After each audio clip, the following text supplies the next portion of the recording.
Hi, I'll be ministering to you today from the book of John, chapter 8.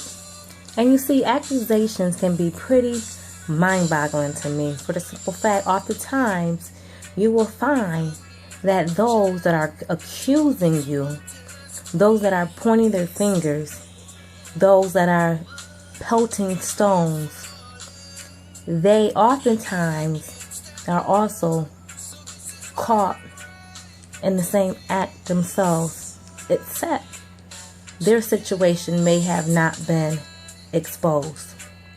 And you see, there's a difference between lifting a person up versus condemning and charging one with the transgression thereof. And the Bible speaks of getting the plank out of your own eye before you get it out of someone else's.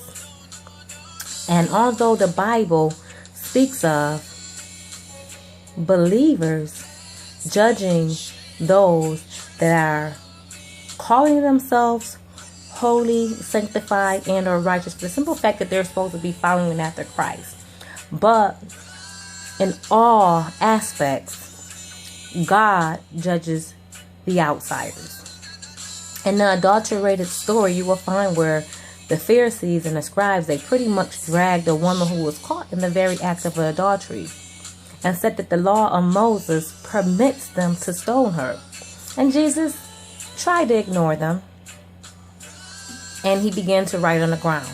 They persisted that he do something about this, or he give them permission to throw stones at her. And Jesus then said, "He who is without sin, cast the first stone." And you will find that the accusers began to leave that area out of the presence of God with their heads held down low. Why? Because they have committed sin themselves, or have even done the very same thing that they were accusing this lady of doing. However, God significantly deals with the woman, and he asks her, "Where are your accusers? You have none, and neither do I accuse you to condemnation." Condemnation is basically where one have a strong disapproval and they sentence one to punishment. However, God never condemned her with a punishment.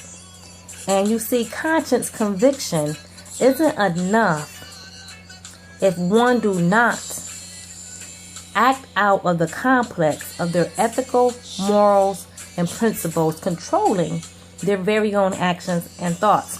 And that's why we find where the people began to leave with their heads held low.